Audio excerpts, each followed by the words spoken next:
Bueno, mi nombre es Liana del Carmen Catalán en Coleo. Yo nací en la comunidad Antonio Villalén, de la comuna de Lautaro, lugar Huelquieco. Pero a los 9 años mis padres se trasladaron a la comunidad de Eduardo Quilaqueo, originaria de mi madre. Mi madre se trasladó a cuidar a mi abuelo que tenía más de 100 años. Y ese abuelito había participado en varias, contaba que él era de sus padres, había luchado allá por, no se acordaba los años, pero muchos años atrás, en el año 1886, lucharon por el sector de Arauco y se vinieron hacia Carahue, después Cholchol, otros para Maquehue, ¿sí? Y así fue, y fueron llegando a Piedra del Burro.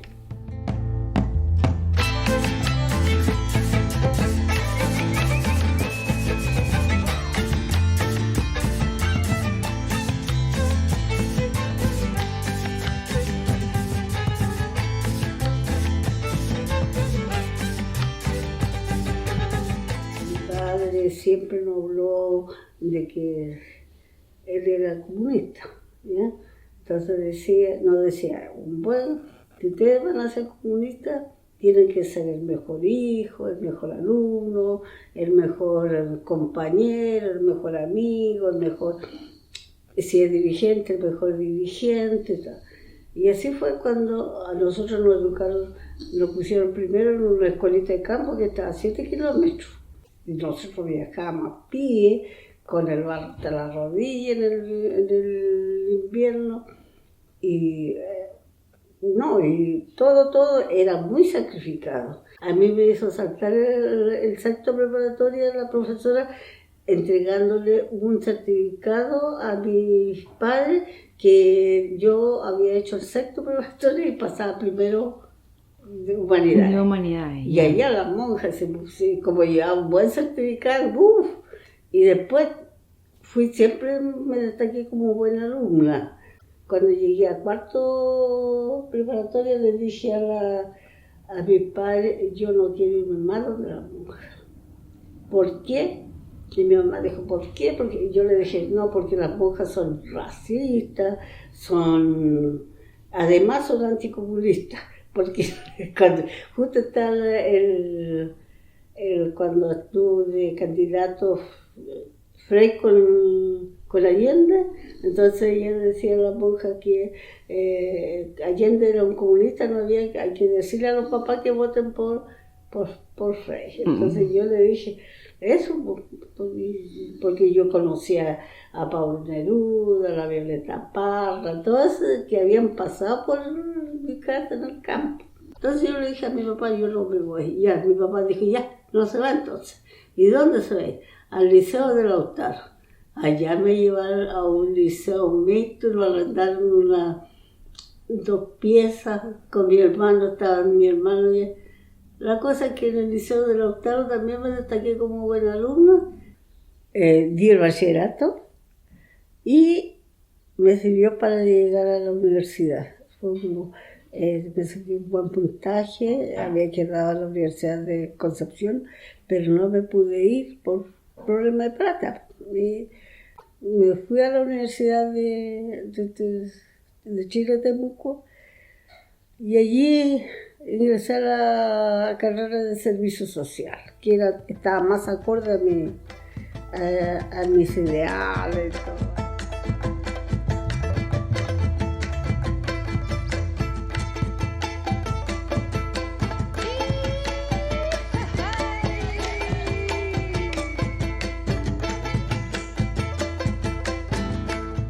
La política de Frei fue la que se enraizó del campesinado. ¿Ya? Todos los dirigentes, o la mayoría de los dirigentes de los campesinos eran demócratas cristianos, o se decían demócratas cristianos. Entonces, para nosotros, como esto fue el año 67, nosotros ya estábamos trabajando dentro del campesinado, pero ya más no digamos revolucionarios, sino que con más aspiraciones. Y esos campesinos se prepararon para una reforma agraria con identidad campesina. Nosotros empezamos más o menos en el año 64, cuando Allende fue derrotado, ya vinimos trabajando sobre cómo deberíamos algún día ser gobierno. Y por eso se empezó a trabajar con el campesinado, con los trabajadores de fondo, ¿ya? Y gracias a eso, en el año 67, cuando se publicó la ley, nosotros sabíamos, el campesinado sabía que la ley era buena, pero que tenía era muy populista, eso es lo que se decía. Y bueno, cuando se dictó la ley, nosotros veníamos trabajando con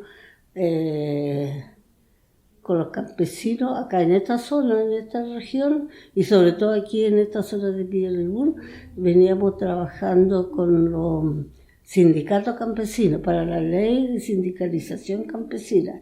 Entonces, esas personas, o sea, esos campesinos tenían bien claro lo que iba a ser la reforma agraria en el caso que tuviéramos un gobierno ya más popular. Entre la comunidad de mapuche no había mucho conocimiento, ¿ya? Eran dirigentes mapuches los que sabían que era importante una reforma agraria, porque los mapuches no eran mayormente los que trabajaban en predios de los terratenientes o de los latifundistas. Entonces desconocían mucho lo que significaba la reforma agraria.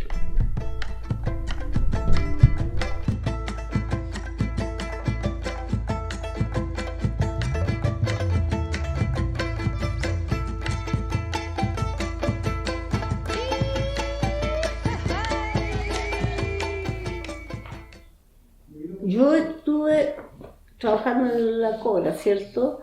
71 y 72. Y era la ministra de Fe de los asentamientos que se constituían. Y yo primero, antes de constituir un asentamiento, era un grupo de profesionales los que teníamos que participar con todos los campesinos para informarles sobre la ley. Y eso me tocaba a mí, hablarles sobre todo los beneficios, los contras y los pros de la ley, de la ley de reforma agraria, que era la ley de la reforma agraria, la ley que venía desde Frey. Entonces, muchas veces nos tocaba, porque iba el técnico agrícola, el ingeniero agrónomo, el médico veterinario, la orientadora del hogar, y yo a constituir un asentamiento. Y había que volverle a repetir lo que habíamos hecho antes, ya, porque se hacía era un proceso para que entendieran los campesinos.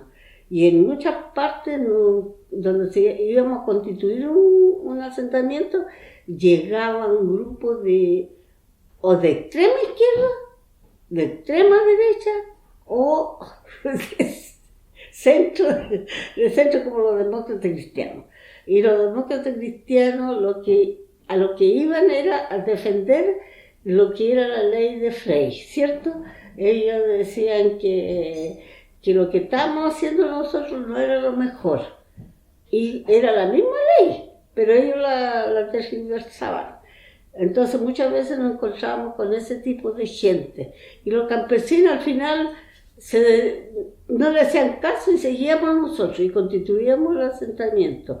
Y ahí, una vez que ya se constituía el asentamiento, porque se hacían, ¿cómo se iba a trabajar? ¿Ya? Por ejemplo, formábamos los grupos de construcción, los grupos de regadío, los grupos de lechería, los grupos de agricultura, lo que se iba a hacer, plan de explotación. Entonces los campesinos elegían los grupos a los cuales se iban a estar, ¿ya?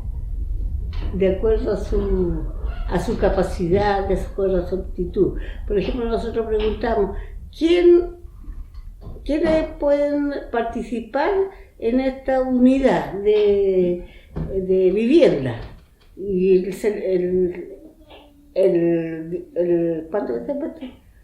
el ingeniero de construcción les decía, mire, vamos a hacer este tipo de vivienda con cemento, con esto, todo el material y todo, y se hacían lindas casas, ¿eh?, para las poblaciones, y hacían todo el croquis, decían aquí van a estar tantas casas, y aquí va a estar la escuela, va a estar la posta, va a tener el agua potable, la sede, y alrededor iban a estar las casas, y así se hizo.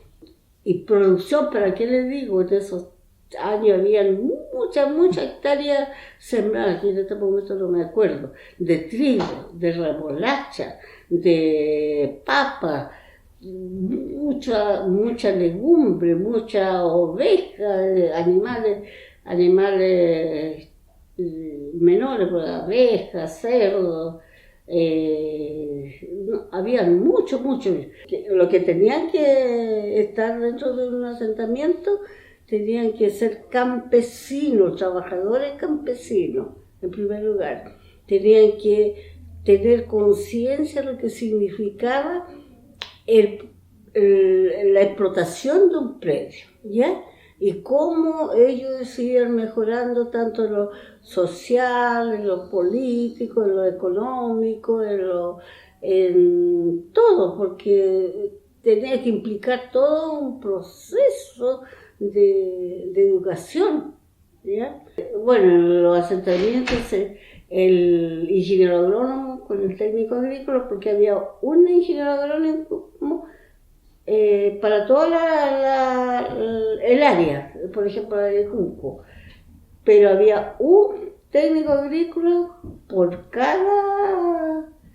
cada asentamiento. O sea, el técnico agrícola pues era uno, pero iba 2 veces a la semana en un asentamiento, otro 2 veces a la semana, otro 1 vez a la semana, ¿cierto? El técnico agrícola, y hacían el plan de explotación. Estudiaban la calidad del suelo también, ¿ya? La calidad del suelo, si tenía agua, si servía para riego, y se explicaba todo, porque en esos años el agua era del Estado, o sea, de todo, no había un decreto de agua como lo que hizo Pinochet, no, el agua era de todo, no era de privado, ¿ya? Y el asentamiento se hacía de esa forma, bien organizado.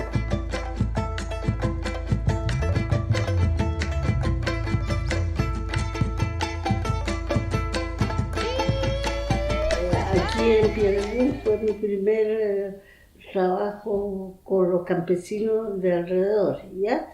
Había un fondo aquí, Santa Rosa se llamaba, y eran de unos españoles.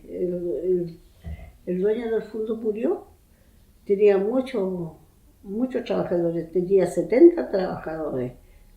Algunos estaban dentro del fondo y otros eran de afuera, generalmente del pueblo de aquí. Y cuando salió Allende, la señora de él quiso entregar el fondo a Allende, ¿ya? Y bueno, yo le dije que tendríamos que ir a Lautaro a conversar con el gobernador y de ahí seguiríamos. Y así lo hicimos. Entonces, ese fondo fue el primer asentamiento que se hizo a tu gobierno de Frei, o sea, de Allende, el primer asentamiento. Y nosotros hicimos todo el estudio social, socioeconómico, porque yo ya era asistente social, así que hicimos ese estudio para ver qué trabajador podía estar dentro del fondo. Y hicimos también técnicamente el estudio con un agrónomo, con un técnico agrícola, para ver cuánto podrían caber en ese fondo, ¿ya? Y dijimos, 70 personas pueden entrar a trabajar aquí en este fondo. Se inauguró, se hizo la casa patronal, se adaptó para capacitación, ¿ya? Como una sede de capacitación. Habían 2 lecherías que había dejado, que tenía el fondo, pero con la señora, la viuda, ya no la trabajaba, tenía muy pocos trabajadores, porque no tenía plata, pues no tenía dónde sacar, y por eso entregó el fondo. 70 trabajadores, algunos con su familia y otros sin familia. Ya. Entonces había que hacer 2 poblaciones, se hicieron. Algunos que vivían aquí mismo en Pierrepont, que habían sido trabajadores por años, porque este pueblo se mantenía casi por ese fondo. Y por eso se quedaron todos, porque la señora, la dueña, dijo, yo quiero, lo único que le pido, que queden todos mis trabajadores dentro de este campo, porque ellos lo conocen.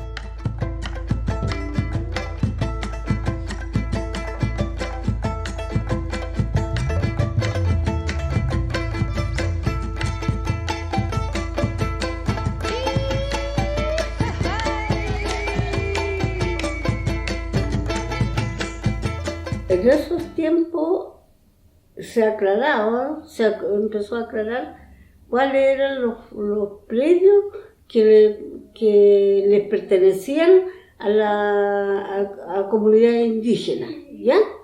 Y la restitución de esos predios, de esas tierras, en muchas partes la comunidad indígena la restituyeron con el gobierno de Allende, ¿ya? Y la ley establecía también que si había una comunidad indígena con poca tierra, podía ser adherida al asentamiento, pero con la idea de siempre mantener la vigencia de tierra indígena. Pero también después, cuando vino el golpe, esos predios se le devolvieron al mismo dueño del fondo que se había expropiado. El asentamiento se deshizo, se tomó el día del golpe, aquí mismo en Pierrepont tomaron a todos los dirigentes y a todos los que eran partidarios del gobierno de Allende, hombres y mujeres. Teníamos una juventud muy buena aquí, esa juventud cayó presa, tuvieron presos, todos los dirigentes fueron presos.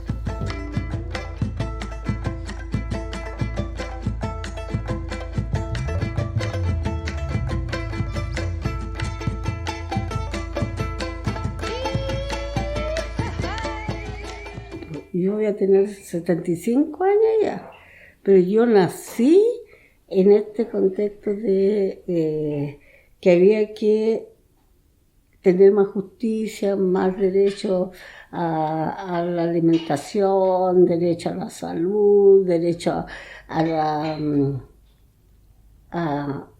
la producción misma, que la producción orgánica, no utilizar los químicos.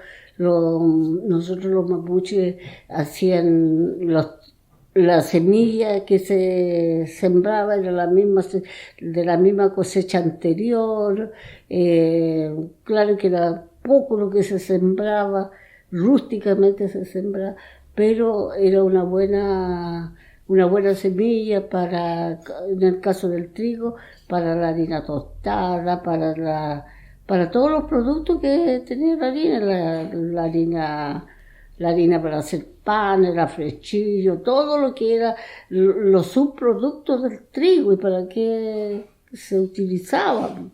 El trigo, la avena, la cebada, y no se utilizaban grandes productos químicos, por ejemplo, para que dieran más, nada de eso. Las papas, por ejemplo, se dejaban las semillas del año anterior y se cosechaban muchas papas, los porotos, la arveja, la quinoa. Él sembraba mucho trigo. Frente a la casa de habitación ponía más o menos una extensión de 10 metros de ancho por todo el largo, podían ser 100 o más metros, y le ponía quinoa para que la gallina o la ave que iban se comieran la quinoa y no el trigo. O sea, esas cosas no lo hace cualquiera, o sea, técnicamente, pero él iba pensando en lo que iba a hacer, igual que las papas también. A nosotros cuando sembraba papas nos llevaba todas, éramos 5 hermanos, a tirarle el abono de los corrales, que lo tenía amontonado y todo, en pequeñas cestas, ¿sí? O sea, canastos o sacos llevábamos nosotros a las melgas. A cada semilla le tiramos eso y cosechamos muchas papas, igual que la arveja, poroto, todo lo que era. Y teníamos una alimentación durante todo el año, alimentación sana, que no hacía mal para nada. Y eso es la soberanía alimentaria, porque es el derecho de los pueblos de producir su propio alimento de acuerdo a sus necesidades, a su idiosincrasia, ¿cierto? A la cantidad de terreno que tuvieron. Y eso, nosotros, siempre los mapuches, decía mi papá, que teníamos ese derecho de producir nuestro propio alimento. No hablaba de soberanía alimentaria, ahora se habla de soberanía alimentaria, igual que con los animales. Los animales no se les entregaba vacuna ni nada por el estilo. Cuando se desparasitaban un montón de animales, ovejas o chancho o vacuno, caballo, lo que se hacía era hervir hojas de canelo, y mucho canelo. Entonces se le daba, antes de sacarlo a pochero, a los animales en botella, y se le da al entrar el invierno y a la salida del invierno. Y ahí botaban todos los parásitos con el canelo. Es como el canto del chegol. Levantamos nuestros puños al llamado del curcul, rompiendo fronteras como Arao en la tierra. Pues el Mapu Gulumapu se levantan en la guerra como pueblo fortalecido en el recuerdo de la historia que ha construido el Wicca para borrar nuestra memoria. Puños en el aire por toda nuestra gente, por los caídos en la lucha, de los que aún siguen presentes, de aquellos hermanos que han sido humillados por su patrón en un trabajo con un sueldo mal pagado. Pero la sangre más fuerte como el torrente de un río, nuestra resistencia enfoca todo lo que hemos sufrido. Pero la sangre más fuerte como el torrente de un río, nuestra resistencia enfoca todo lo que hemos sufrido. Defendamos nuestra herencia, Compuche, tu